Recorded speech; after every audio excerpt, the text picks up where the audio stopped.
Let me start off and ask you, what are the immediate humanitarian consequences of the intensified Israeli bombardment across Gaza, particularly in the refugee camps?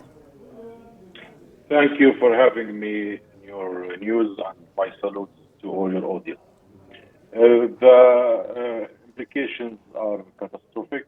It is still increasing the suffering and the agony of the Palestinian people, targeting refugees, targeting hospitals, targeting all sorts of life in Gaza, and crippling the Palestinian health services, as well as crippling all kinds of aid that could come to the Palestinian refugees.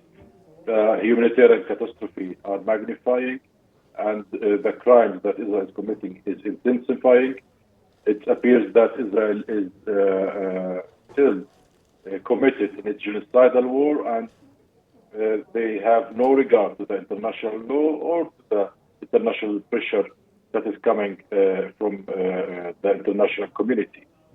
But recently, we hear that the Trump administration has sent their envoy, Mr. Witkoff, to the Qatar. That is a change, a new position, that there is also an additional pressure that's coming from Trump administration for immediate or for speeding up the ceasefire talks.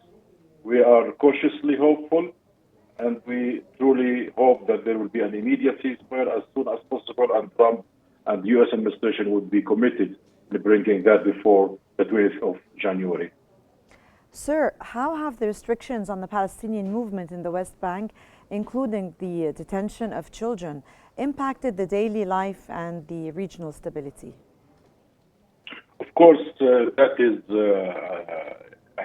has a huge effect on our daily life, disconnecting the cities from each other, disconnecting and interrupting school children from going to schools, and crippling the economical situation in Gaza. The Israeli oppression of the Palestinian people in the West Bank is intensifying magnificently in the recent days. What they are trying to do is to enforce their apartheid regime upon us, and probably try to prepare for annexation plan, which we should face very carefully and in a solid unity against these plans. And does the arrival of a senior Israeli delegation in Doha indicate any potential breakthrough in ceasefire negotiations, maybe? Well, we are cautiously hopeful about this news. There has been many convoys who went to Qatar or other places and still failed to bring a ceasefire, but we hope that they will be successful.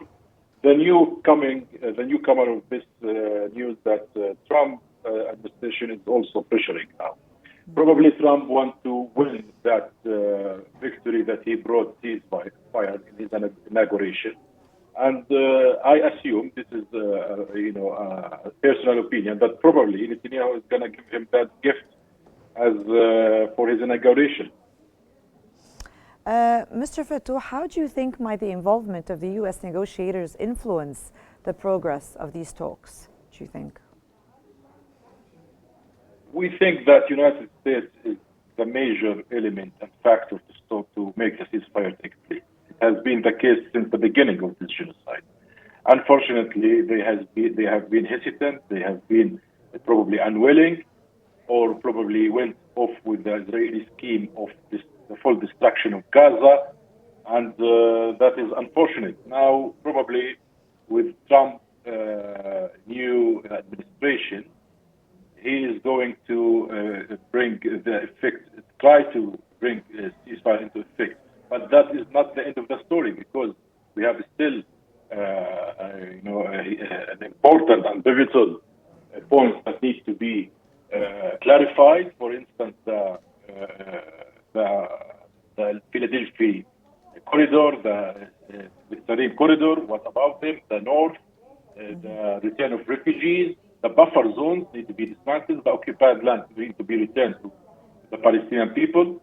Also, on the aspect of the West Bank and the news about the annexation. most importantly, the establishment of the Palestinian state and the implementation of the two-state solution. That remains unanswered, and I'm not very hopeful that Trump, is going to push into that direction. We feel that this ceasefire could be just a first step, but would, solidify the occupation later on. Sir, do you think the role of the international organizations maybe can play in alleviating the ongoing humanitarian crisis in Gaza? Of course, the international law is very important in preventing this catastrophe. Eventually, Israel relies on the international aid coming from the United States and from the Western allies, their Western allies. Unfortunately, just recently, the Congress, the House of United States, has passed a legislation that prevents put sanctions on the ICC, and that is to protect Netanyahu. This was the second bill to come from the Congress after the new election. That is not a good sign. That's a sign that the United States is still going to continue in its bias, in its elevating this occupation further.